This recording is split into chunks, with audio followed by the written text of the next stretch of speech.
अस्सलाम वालेकुम viewers. Rich Pakistan की नई और मक्का मौज़मा से ख़राब गले के साथ आखिरी एपिसोड लिए मैं हूँ आपका मेज़बान अब्दुर्रहमान। आइए डिस्कस कर रहे थे आज की दो इंटरेस्टिंग न्यूज़।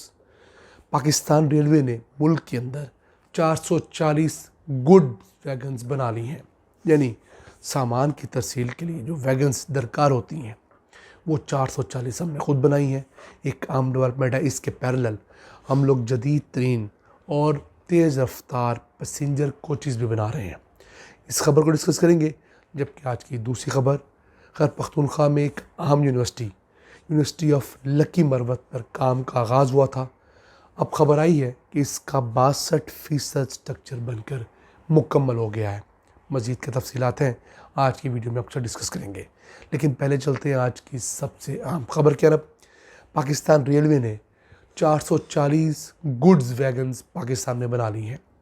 इस सिलसिले में चाइना के साथ 2020 में पाकिस्तान का $140 मिलियन का एक मुआहिदा हुआ था। उस मुआहिदे के तहत हम लोगों ने 820 गुड्स वैगन्स लेनी थी। उसमें से हमें चाइना ने 200 दे दी। हम लोगों ने 620 में से 440 बना ली हैं। मज़ीद 180 अगले एक साल में बनाएंगे। इस सिलसिले में ट्रांसफ़र ऑफ टेक्नोलॉजी चाइना ने हमें की है। फिर उसी ने पाकिस्तान रेलवे के इंजीनियर्स और टेक्नीशियंस को ट्रेनिंग्स भी दी हैं, जिसके बाद मुमकिन हुआ है कि हम ऐसी कोचेज़ बना सकें, ऐसी वैगन्स बना सकें जो 160 किलोमीटर फ़ी घंटा की रफ्तार से चलने की सलाहियत रखती हों। अब ये जो सामान की तरसील के लिए वैगन्स बनाने का पूरा सेटअप ये मुगलपुरा की पाकिस्तान रेलवे वर्कशॉप में है, जबकि पैसेंजर कोचेज़ बनाने का पूरा सेटअप कैरेज फैक्ट्री इस्लामाबाद में है। और ये दोनों जो हैं 160 किलोमीटर की रफ्तार से चलने की सलाहियत रखती है। यानी जब हम ML1 बना लेंगे इंशाल्लाह और उसके ऊपर हमारी ट्रेन की रफ्तार 160 किलोमीटर फ़ी घंटा होगी, तो ये उसको देख के बनाई जा रही हैं कि बासानी उस पर बैठ सकती हैं, कि बासानी उस पर ये चल सकेंगी। इसके अलावा जो पैसेंजर कोचेज़ हम लेटेस्ट बना रहे हैं उसका मुआहिदा भी हमारा हुआ था। उसमें से हम लोगों ने 230 टोटल चाइना के इश्तराक से बनानी थी। 46 चाइना ने हमें बना के दे दी हैं। 184 पाकिस्तान में बन रही हैं। अब इन तमाम चीज़ों के लिए स्पेयर पार्ट्स, रॉ मटेरियल और ट्रेनिंग्स जो है वो चाइना दे रहा है। अब ये जो गुड्स वैगन बनाई गई हैं इनकी खासियत ये भी है कि ये 4 टायरों की बजाय 8 टायरों पर चलती हैं और ये पहले से 15-20% ज़्यादा लोड उठाने की कैपेसिटी रखती हैं। यानी ये जो वैगन्स हैं ये कम तादाद में ज़्यादा सामान ज़्यादा तेज़ रफ्तारी से एक से दूसरी जगह ले जाने में कामयाब होंगी। इनको चाइना के साथ हम लोगों ने चेक किया तो चाइनीज़ कंपनी ने इन वैगन्स को, इन कोचेज़ को आलमी मियार के मुताबिक करार दिया है। यानी कि ये ना सिर्फ पाकिस्तान में चलने के लिए काबिल है बल्कि दुनिया के किसी भी रेलवे नेटवर्क में चलाया जा सकता है और इनसे फ़ायदा लिया जा सकता है। अब पाकिस्तान अपनी ज़रूरत की अगर कोचेज़ वैगन्स पाकिस्तान में बनाता है तो उसे ज़्यादा तादाद में कोचेज़ और वैगन्स गाए बगाए चाहिए होती है। क्यों?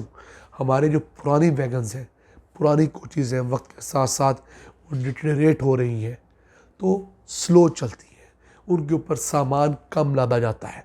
तो जो लोग सामान बेचते हैं उनका सामान ताख़ीर से पहुंचता है, रास्ते में सामान ख़राब हो जाता है, रेलवे को रेवेन्यू कम आता है, लोग ट्रक्स को प्रेफर करते हैं।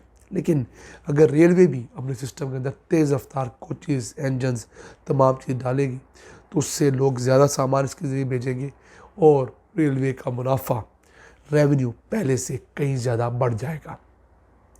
आइए चलते हैं आज की दूसरी अहम खबर की तरफ। खैर पख्तूनख्वा में ज़ेर तामीर यूनिवर्सिटी ऑफ लकी मरवत से मुतालिक अहम खबर आई है कि 1.5 अरब रुपए की लागत से ज़ेर तामीर ये यूनिवर्सिटी 62% मुकम्मल हो गई है। ये 160 कनाल के रकबे पर बनाई जा रही है। तो 1 अरब 50 करोड़ रुपए में से 818 मिलियन यानी तकरीबन 82 करोड़ रुपया इसकी कंस्ट्रक्शन पे खर्च हो चुका है। इसमें 38 के करीब लेक्चर हॉल्स बन रहे हैं, 6 टीचिंग लैब्स है, एक बड़ा कंप्यूटर ट्रेनिंग का लैब है, 2 हॉस्टल्स हैं, ख़वातीन के लिए अलग, मर्दों के लिए अलग, फिर वीसी हाउस ऑब्वियसली होगा, बड़े प्रोफेसर्स के लिए मकानात हैं, 24 के करीब फ्लैट्स बनाए जा रहे हैं। तो ये यूनिवर्सिटी इस लिहाज से आम है कि ये खैर पख्तूनख्वा के जनूबी अजला में से एक भी बन रही है।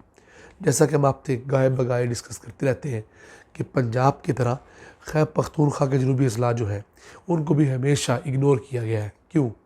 वज़राए आला की अक्सरियत जो खैर पख्तूनख्वा में इक़्तिदार में आती रही है वो ज़्यादातर पेशावर और इसके गिरदो नवा के जो सेटल्ड एरियाज़ हैं वहाँ से आती रही है।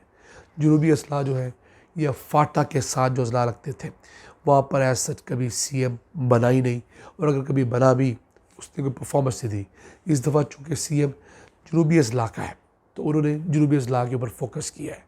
तो पाकिस्तान के किसी हिस्से में नई यूनिवर्सिटी बने, नया हस्पताल बने, इस तरह का डैम बने, कोई प्रोडक्ट बने जो डायरेक्टली आवाम के फ़लाह बहबूद का हो, तो हम उसे आप तक पहुँचाना अपना फ़र्ज़ समझते हैं। क्यों? एक पूरा ज़िला लकी मरवत, उसके तालिब इल्म लड़के लड़कियाँ पहले या तो दूसरे अजला में जाने पर मजबूर थे, एक घर से दूरी, दूसरा वहाँ रहने का ख़र्चा ज़्यादा।